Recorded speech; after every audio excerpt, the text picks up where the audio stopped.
왕은 내 팔자가 아니다. 애시당초 임금 같은 거 하고 싶지도 않았다. 어느 날 갑자기 아버지를 대신해 나라를 떠맡게 된 세자 광해. 대립질 못 끝내고 죽으면 저승에서도 안 받아줘. 그러니까 죽지 마시게 다들. 먹고 살기 위해 자신의 목숨을 걸고 다른 이의 궁역을 대신해야 했던 천민, 토우. 나라가 망해도 우리 팔자는 안 바뀌어. 하늘보다 높은 왕과 땅보다 낮은 천민. 그 둘을 마주하게 한 비극의 역사. 혼돈의 세상. 유약한 18의 소녀는 강인한 군주로 거듭나게 했던 이들. 아직도 왕이 되고 싶지 않으십니까? 자네는 내 백성이 되고 싶은가? 대립군입니다. 잘생김을 대표하는 미남 배우 이정재와 국민 남동생에서 남성미 물씬 풍기는 배우로 성장한 여진구의 만남. 눈호강 사극 대립군이 왔습니다. 어디까지가 실화이고 어디서부터 픽션인지 궁금해요. 광해가 백성들과 함께 의병을 모으러 다녔다는 큰 흐름은 팩트. 그 안에 대립군들의 캐릭터와 세부적인 사건들은 픽션. 사실과 상상이 합쳐진 팩션 사극입니다. 대립군의 뜻이 궁금해요. 영화의 제목 대립군. 이 뜻을 궁금해하는 분들이 참 많은데요. 특별히 MC 민지가 그 질문에 답변해드립니다. 대립군 나는 분명하게 알아. 남을 대신해 군대를 간 사람. 마지막 대립질이다. 대립군 분명하게 알아둬라. 살기로 그거밖에 없어. 남을 대신해 군대를 간 사람. 대립군 나는 분명하게 알아. 남을 대신해 군대를 간 사람. 수많은 백성들이 희생당한 임진왜란.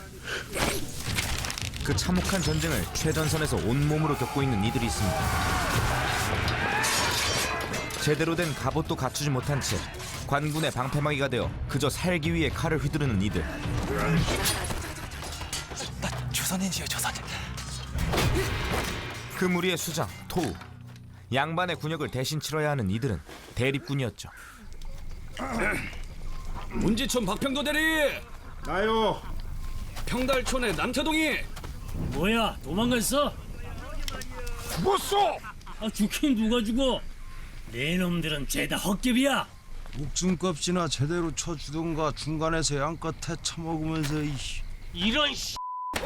죽어서도 벗어날 수 없는 가혹한 신세. 남은 대립 기간은 저놈이 마저 채울 거요. 대립질 못 끝내고 죽으면 저승에서도 안 받아줘. 그러니까 죽지 마시게 다들. 가뭄에도 전쟁에도 가장 고통스러운 건 언제나 백성들. 난 외놈들 손에 죽을 수가 없다. 명으로 건너가서 엎드려 빌더라도 원군을 데리고 오겠다. 전하, 황송한 말씀이오나 싸우는 척이라도 해야 원군을 보내주지. 얘 무슨 망발이여? 아니다. 그 말이 일리가 있다. 혼란한 세상을 바로잡기보다 자신의 안위가 더 중요했던 왕 선조는 이제부터 네가 이 나라의 왕이다. 그동안 탐탁지 않았던 아들 광해를 왕세자로 책봉해 그의 역할을 떠넘깁니다. 잘 듣거라. 왕세자 저하를 모시는 막중한 역할을 가벼이 여기고 세자 저하에게 털끝만큼이라도 해가 생긴다면 이놈들 전부 차명을 면치 못할 것이다. 알겠느냐? 광해의 분주 행렬을 호위하게 된 토우의 대립군. 저기 말이야. 원래 전란 중에 공을 세우면 노비도 면천을 시켜주고 벼슬도 주고 그런 데잖아. 이게 하늘이 주신 기회일지도 모르겠네. 짐승 취급당하는 지긋지긋한 천민 신분에서 벗어날지도 모른다는 생각을 하는데 저 뭐예요? 저 도깨비물 아니요? 순식간에 날아든 불길한 기운. 갑작스런 습격은 아비규환의 지옥을 만들고 처음 마주한 죽음의 공포 앞에 광해는 그 무엇도 제대로 판단하지 못하는 그저 겁먹은 아이일 뿐이었죠. 그런 세자에게 헛된 희망을 품었던 그들은 스스로 살아남기 위한 방법을 모색합니다. 이게 무거워가지고 개나 소나 날릴 수 있는 게 아닌데 이게. 분명 이 정도 거리면 각공일 텐데 외놈들이 각공을 써? 그리고 화살들이 집중적으로 노린 장소로 보면 화적대도 아닌 것 같은데. 이 와중에도 여전히 현실 파악을 하지 못하는 광해. 너 때문에 내가 목숨보다 귀히 여기는 책들을 잃었구나. 책은 또 구하면 되지만 저하의 목숨은 하나뿐이시지 않습니까?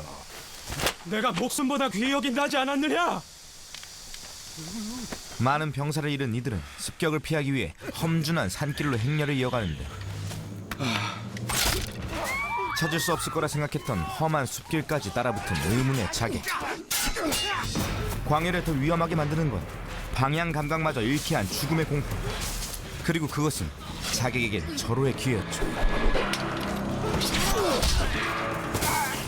위기의 순간 토우의 등장으로 간신히 죽음을 모면하지만 이미 공포에 잠식당한 소녀는 두려움에 눈이 먼 상태. 하지만 아직 끝나지 않은 죽음의 그림자. 이 순간 토우를 구할 유일한 사람은 광해. 하지만 지금껏 누군가를 살려본 적도 또 죽여본 적도 없는 유약한 소녀는 이 시험의 관문 앞에서 머뭇거리기만 하고 죽이지 못하면 살리지도 못합니다. 눈앞에 있는 한 명도 못 구하면서 어찌 백성들을 구하겠습니까? 아직 나약한 그에게 백성은 너무 먼 이야기였죠. 영화의 제목인 대립군. 그 단어가 의미하는 것은 첫째로 나라가 망할 지경인데 그깟 대립줄 맞추는 게 문제요? 나라가 망해도 우리 팔자가 안 바뀌어. 싼 목숨값을 받고 타인의 대신에 전쟁터에 뛰어들어야 했던 대리 군인을 말하는데 알잖나. 나도 누군가를 대신에 여기까지 이렇게 와 있다는 거. 나라를 버린 선조를 대신해 군조를 이끌게 된 광해. 그 역시 또 다른 대립군은 아닐까요? 감독은 실제 분조 행렬의 동선을 분석해 올 로케이션 촬영을 감행.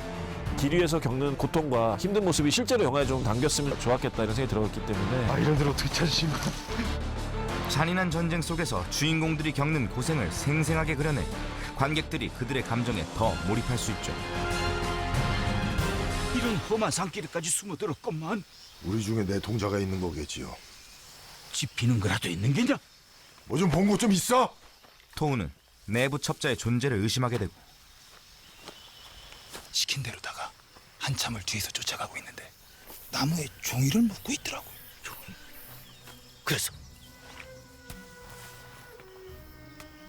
그놈이 이걸 떨궜습니다. 첩자가 떨어뜨리고 간 부채의 주인은 광해의 수족 같았던 내관. 가마가 갈 수 있는 길이더냐? 가장 가까운 곳에서 칼날을 겨누고 있었던 거죠.